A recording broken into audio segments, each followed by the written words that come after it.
Hello everybody, welcome to this next video on numerical analysis. We have started with the chapter interpolation, and in the last video we have seen that given n plus 1 data points x0, x1, x0, y0, x1, y1, xn, yn, there is a unique polynomial of degree n. There is a unique polynomial of degree n passing through these n plus 1 data points.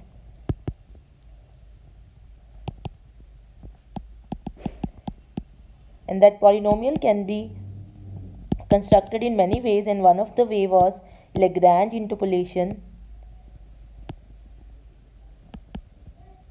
And we have seen that with Lagrange interpolation that polynomial can be written as Pnx, where n stands for the degree of the polynomial is L0x into y0 plus L1x into y1 plus so on, Lix into yi plus so on, Lnx into yn, where Lix was the product of, it was x minus x0, x minus x1 and so on. In the numerator x minus xi was missing, so you have x minus xi, and next term is x minus xi plus 1 and so on, x minus xn, and in the denominator you replace x with xi, so you have xi minus x0, xi minus x1 and so on, xi minus xn.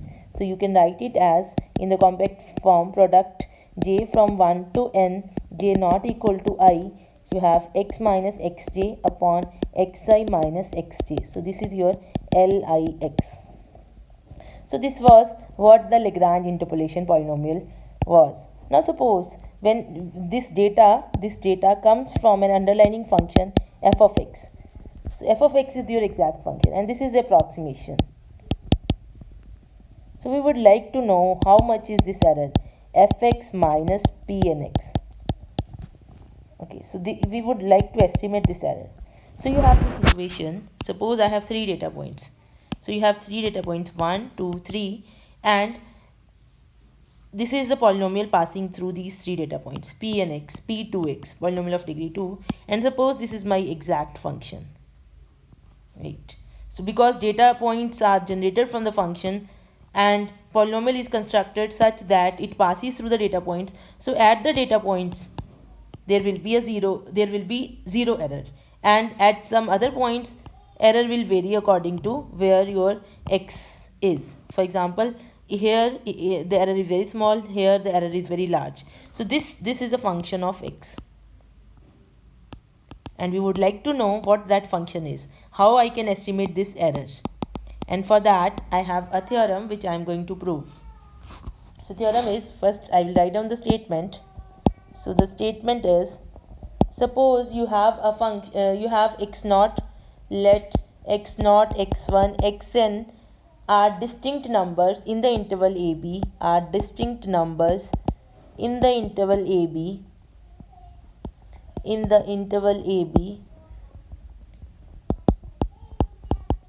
and f is such that f, its first derivative, its second derivative and so on, its n plus 1th derivative, they are continuous on AB,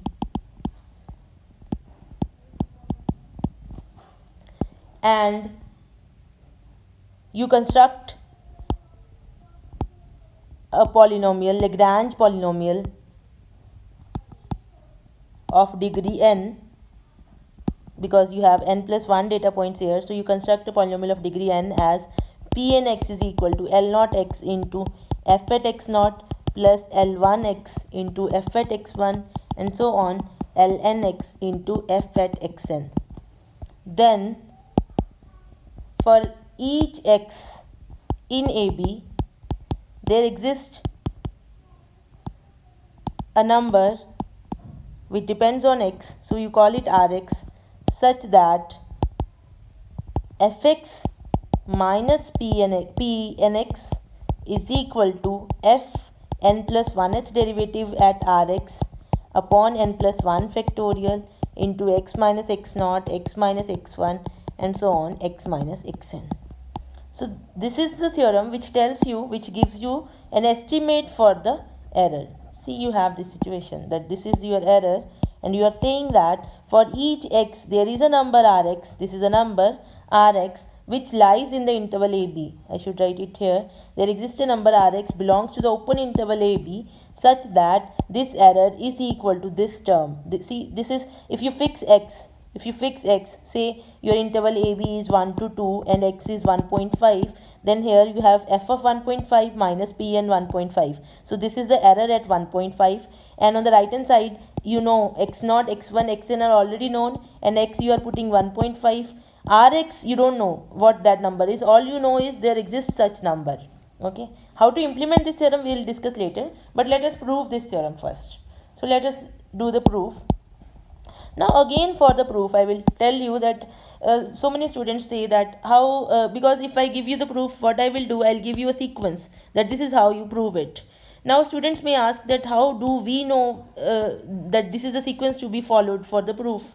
The thing is, when somebody has proved this theorem, he may have tried so many methods, so many sequences of algorithms, and with one particular sequence he may come up with this proof, and there may be another sequence also. So one of the sequence I am telling you, but you can think of your own proof if you can do that, right? Okay, so let me tell you the sequence for proving this theorem.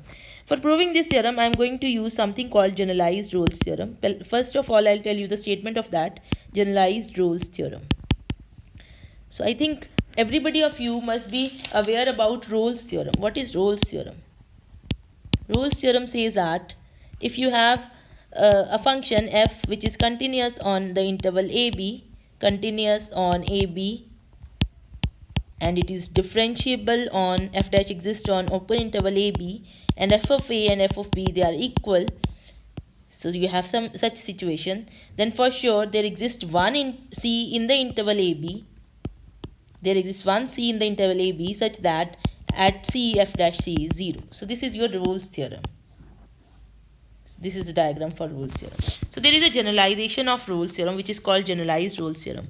What is that theorem? It says that suppose you have a function f. F is a function on the interval AB, function on interval AB, such that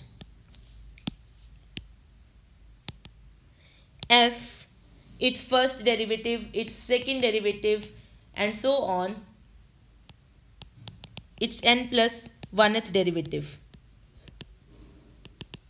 exist and are continuous on AB, are continuous on the interval AB, and f has n plus 2 zeros in the interval AB,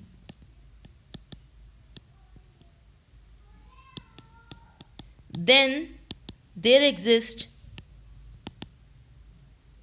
at least one C in the open interval AB such that n plus 1th derivative of f at that point is 0. So this is a statement for the generalized Rolle's theorem. This is the statement of generalized Rolle's theorem. So if anybody is interested, you can go for the proof of this theorem also. It's quite simple. Okay, so let us see.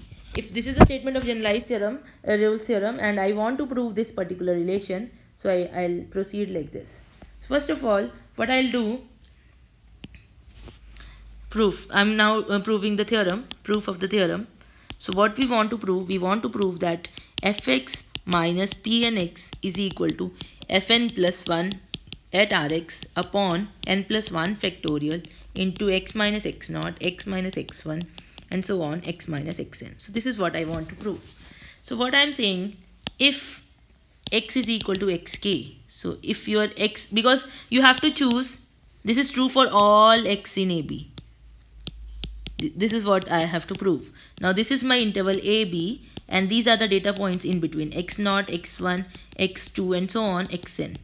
So I have to choose one of the x. So I'm saying that if by chance you have chosen that x where x is equal to xk, then in that situation fxk is equal to pnxk, because this is how you are constructing the polynomial. Your polynomial passes through these data points and f obviously has that point value. So in that case we have this, and hence you have fx minus pnx 0, and also what will be this value? Fn plus 1 r of x upon n plus 1 factorial x minus x naught, x minus x1, and so on, x minus xn. Because your x is equal to xi, it implies x minus xi is 0, so it implies this term is 0. So it means that this term is 0 and this term is 0. So left hand side is equal to right hand side. Hence, for this case, when you choose your x is equal to any of the data points, then the theorem is trivially true. So we don't discuss this case. Okay. So we want to prove that particular relation for all x in AB. So we have seen that if you this is your interval AB, and if you choose that x which is equal to your data point, then for that you don't have to worry. Now let us choose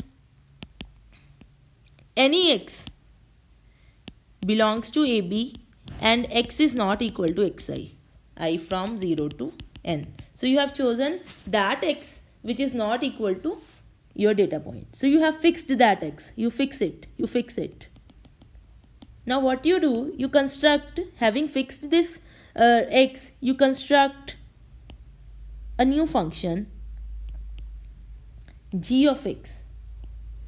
Not g of x, because x is fixed, call it g of t. This is equal to f of t minus pnt minus f of x minus pnx. You see, this is the variable because t is variable. This is because x is fixed, so these are numbers. Into t minus x naught, t minus x1, t minus xn divided by x minus x naught, x minus x1, x minus xn. So this is a function of t.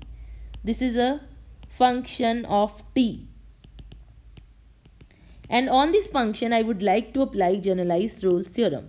On this function, I will check the conditions of generalized Rolle's theorem.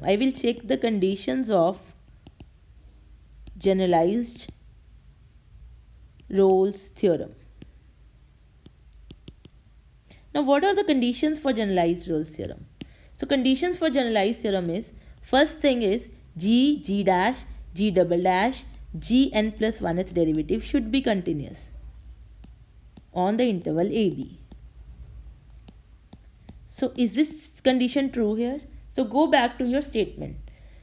In the statement, it is given that function f has n plus 1th derivative continuous on the interval AB. So, this much information you know. And now you look at g. G is a combination of f and p is a polynomial, and polynomials, they are good functions. So this is also polynomial. So you write it here that since g is a combination means plus minus multiplication of f and polynomials, and we don't have to worry about the continuity of the polynomials because they are anyway continuous, and it is given that f dash, f n plus 1th derivative are continuous on AB. Therefore, we get g dash, g n plus 1th derivative are continuous on AB. So, first condition on AB, first condition of generalized Rolle's theorem is true. Now, let us look at the second condition. Second condition of generalized Rolle's theorem is that you have to check whether there are n plus 2 roots of gx in the interval AB or not. So for that, you have g of t defined as ft minus pt minus f of x minus p of x into t minus x naught, t minus x1, and so on, t minus xn divided by x minus x naught, x minus x1, x minus xn. And this is the interval AB, and the known points are x0, x1, xn, and my x is fixed somewhere in between. So these are the points I have. So let us check what is the value of g at the data point. Let us check g of xi, where xi can be anything from 0 to n. So this is equal to f of xi minus pn of xi minus f of x minus p of x into t you are putting equal to xi. So you have xi minus x naught, and somewhere you will have xi minus xi, xi minus xn divided by x naught minus xi minus, I'm sorry, t, you are replacing t with xi, so this is fixed x minus x naught, x minus xn. See, you have to note that this g, particular g which we have defined, this is defined because x is not equal to xi. The moment x is equal to sum of the xi, this g is not defined. That is why we have discussed that case separately. Okay, now look at this value. What is this value? Here this is 0, so this whole quantity is going to be 0. And what is this quantity? At the node point, f is same as p and x. So this is 0. So you get g of xi is equal to 0 for I is equal to 0, 1, 2, n. So you get n plus 1 roots of g. So I have to get one more root. Now these points already I have checked. So I am left with x. This is also one fixed point. So let us check what is the value of g at x. So your g of t, let me write it again. G of t is f of t minus p n t minus f of x minus p n x into t minus x naught, t minus xn divided by x minus x naught, x minus xn. And x is a fixed number. Let us check. Put t is equal to x. So you will get g of x is equal to f of x minus p n x minus f of x minus p n x into, I am replacing t with x, so I will get x minus x naught, x minus x1, x minus xn, and in the denominator I will get x minus x naught, x minus x1, x minus xn. So this will cancel, and this you will be having f of x minus p n x minus f of x plus p n x. So you will get 0. So you get x is also a root. So we get n plus 2 roots of g in the interval AB. So now two conditions of generalized Rolle's theorem are true. Therefore, generalized Rolle's theorem tells us that there exists a number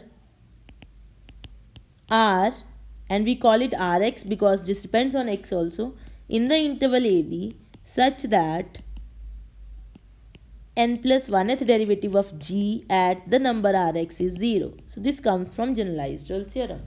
Now we have g is equal to g is equal to f of x, f of t, g of t is equal to f of t minus p n t, and note that x is fixed, minus f of x minus p n x into t minus x naught, t minus x1 upon into t minus xn divided by x minus x naught, x minus x1, x minus xn. Now I have to compute its n plus 1th derivative. Compute its n plus 1th derivative. So let us see what is that derivative. So you want to compute the n plus 1th derivative of g.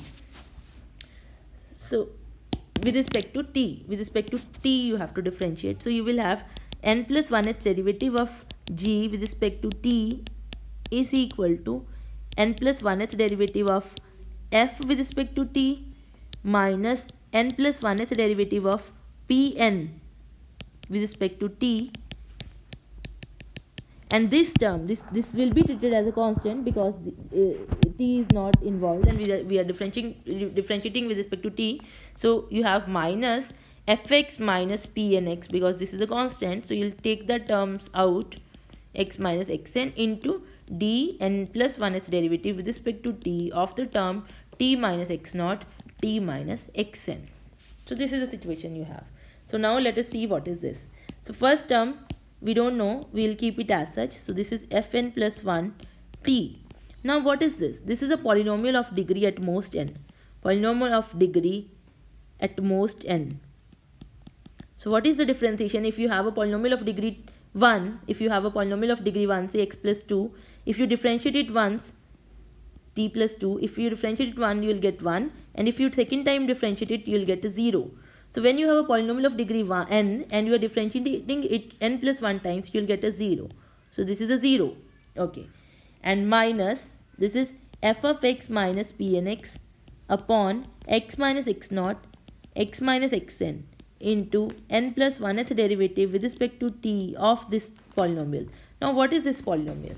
If you open it, there are n plus 1 terms. So first will be t raised to power n plus 1 because t and so on, plus something into t ki power n, plus something into t raised to power n minus 1 and so on. So this polynomial looks like this.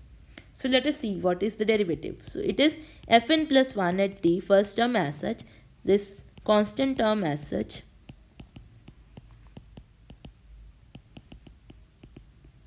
and now this is a polynomial of degree n and you differentiate it n plus 1 times. So this will be 0 after differentiation. Similarly, all the terms are going to be 0. Only this first term will have a derivative. Now the question is, what is that derivative? So you will be left with dn plus 1th derivative of t raised to power n plus 1. Now what is this? The question is, what is this quantity? So this is equal to n plus 1th derivative of g of t. Now for that, you see, if you have a polynomial of degree 1, if you differentiate it once, you will get 1. If you have d2 by dt2 of t square, you will get, first you differentiate, you will get 2t and then 2 into 1. And if you have d cube by dt cube of t cube, first differentiation will give you 3t square, and then second time 2 will be added, and third time 1 will be added. So this will be 3 factorial. Similarly, fourth derivative of t raised to power 4 is 4 factorial, and so on. So n plus 1th derivative of t raised to power n plus 1 is n plus 1 factorial. So you get dn plus 1 upon dt n plus 1 gt is equal to fn plus 1 t minus f of x minus pnx upon x minus x naught and so on x minus xn into n plus 1 factorial. Now generalized Rolle's theorem says that at Rx, if you put Rx here, so you'll get dn plus 1 at Rx upon dtn plus 1 is equal to fn plus 1 Rx minus, here is no t, so you'll keep this term as such, into n plus 1 factorial. And according to generalized Rolle's theorem, this term is 0. According to generalized Rolle's theorem,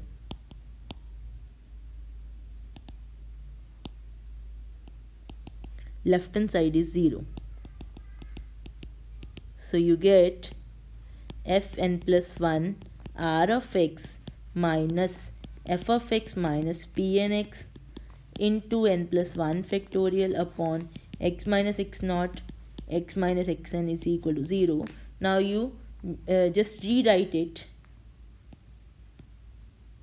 you will get f of x minus pnx is equal to fn plus 1 r of x, just take this term on the other side and then you multiply with n plus 1 factorial x minus x naught x minus xn. So this is what we wanted to prove. So this is the proof of the theorem, and in the next video we will look at the applications of this relation. In the next video we'll do that. Thank you.